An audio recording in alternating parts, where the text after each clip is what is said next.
Okay. So, how's it going, guys? This is the Egyptian Accuser, and today we're gonna break down Joe Rogan's podcast with Hotep Jesus, and basically just my thoughts on the whole situation and some of the topics they kind of touched on, and so me personally, I mean, this is not gonna go in like a chronological order. I'm just gonna kind of jump around to the topics that kind of interest me, and one of them was being able to defeat doubt. Like a lot of times, and also he spoke on Joe Rogan kind of disagreed a little bit. I seen he was in a lot of stuff he was kind of in disagreement, but low key, Jamie will pull it up and he would like find out that Hotep Jesus was kind of telling the truth, even when it came to like the slavery talk. When he kind of not saying I believe that, but in this context of this show, and what Jamie had looked up, kind of confirmed, like yeah, everyone didn't come from the ship from Africa, stuff like that. But again, doubt. A lot of us have doubt. A lot of us want to do things in the world. Uh, Everybody in the world has potential energy. Okay, everybody.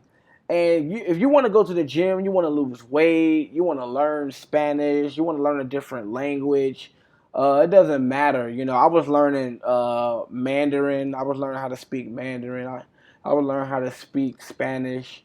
I got tons of apps on my iPhone that I barely use, but again, everybody has potential energy. It doesn't start to get kinetic until we start to do things about it. So I kind of liked it that when he spoke on things being hard, really meaning things being hard really is being introduced to new ideas being difficult. It's you're just new at it. It's not it may be hard at first, but once you start to actually get that kinetic energy going from your potential energy. And let's say you go to the gym, out of a week, you go 5 times. You go Monday, Tuesday, Wednesday off. You go Thursday, have Friday off. And then you hit it, you know what I'm saying? Maybe you hit a weekend, hit a Saturday, hit a Sunday. Boom, go back Monday hard. You know, you would actually get in a rhythm and you would keep going potential to kinetic. But certain things in life can stop you. It can be something happening at work or something happening in your family, and that can actually stop your energy and kind of slow your chakras down from actually succeeding. Because that's when the doubt, you're more used to doubt than you are used to uh, a contingent energy just going in a bullish way.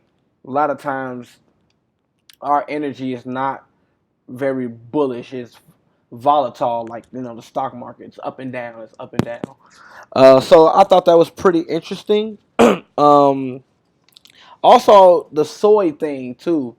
I thought that was pretty interesting when he spoke on the endocrine glands and they having spiritual chakra. Not really a spiritual person, but I kind of understood what he was saying. I just kind of put it in my terms, not really spiritual, more on a human level. But I'm from Chicago, and there's an area called Boys Town, it's Belmont and Clark. There are lots of soy places. It's Aloha restaurant, to Pokey Pokey. It's a restaurant called Pokey Pokey. A lot of these restaurants have a lot of soy and a lot of food. And when you break these things down, if you guys know anything about endocrine glands, they actually control a lot of your metabolism, your regulatory metabolism, your growth and development. how you function in the world in your day to day basis, how your senses function, your reproduction, your sleep, your mood changes.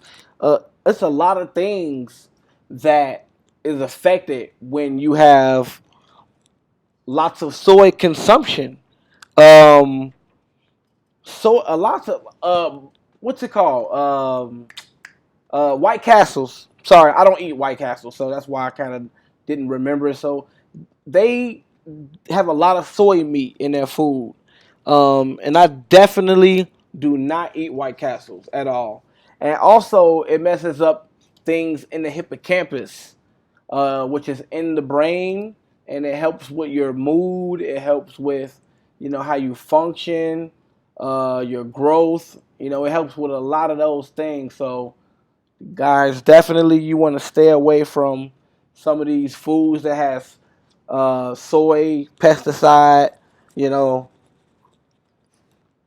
there are a lot of disruptive compounds in a lot of the foods that we eat today, and you definitely have to stay away from them. They're called EDCs, and for short, but they are endocrine disruptive compounds. And you have to really read the labels of your food and stay away from this meat. They are from the leguma branch, which is like flax seeds or kind of fruit seeds. That's it's good for livestock, you know, feeding them and keeping the livestock alive. It's a kind of cheap way and agricultural way to feed, and it's also for human consumption, but not to the consumption that we have. And again, there's a place called Boys Town in Chicago, and it's a predominantly gay area, and there's a lot of soy consumption. So I do agree with Jesus or Jesus, whatever you want to call him, Hotep, on some of these topics. Now, when you start talking about um, manifesting things and astrophysics and well, not astrophysics, but astral projection. I have a friend. He believes in that, but I never believed in those type of things. I believe I can see he's talking about meditating and thinking deep thoughts and putting yourself in a more positive thought. If that's what he means, okay, cool.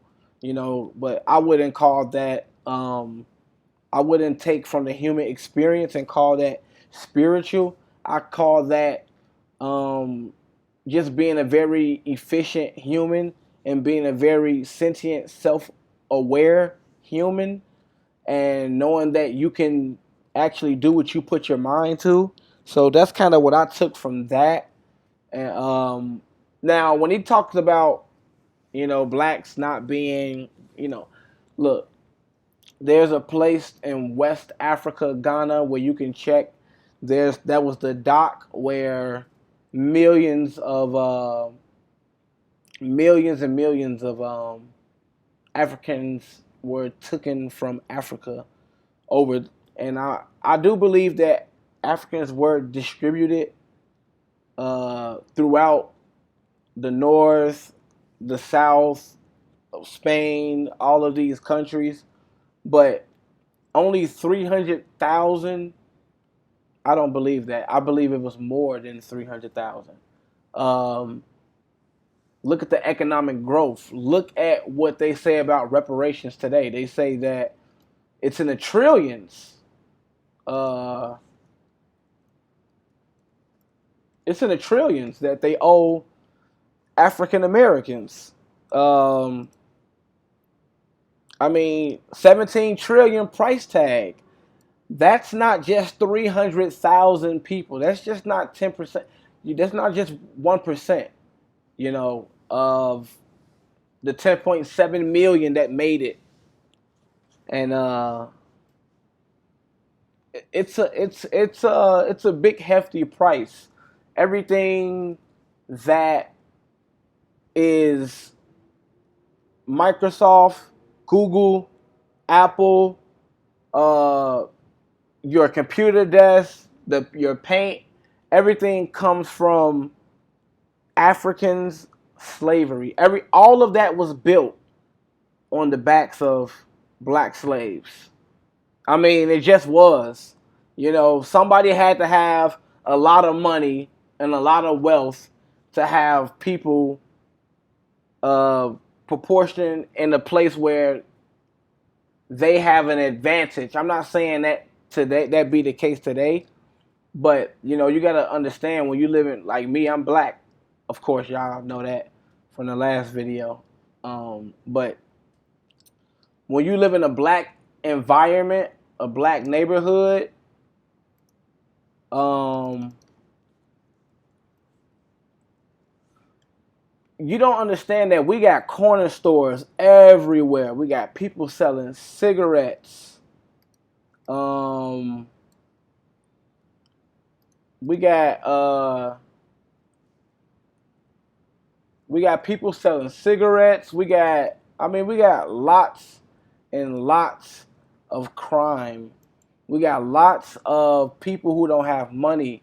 We have lots of stores and with sneakers, and you just grow up to like these things, and everybody wants to be flashy because they never really had too much, and it all comes off of slavery. Like, it just makes sense, you know what I'm saying? I'm not, I'm a conservative, you know what I'm saying? I'm a bootstrap conservative. I believe we can pull ourselves out of an economic hole. Not everybody can, because some people are just gonna have a certain way of thinking, and you just can't control that. Some people will think the way they think. Some people are brainwashed. There are some people who are brainwashed, but I'm a free thinker. I think out the box. So, but yeah, that's kind of just my breakdown of that video.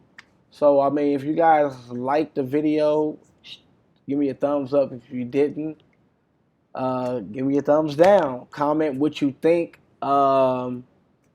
Keep your dreams and aspirations up. This is the Egyptian Accuser.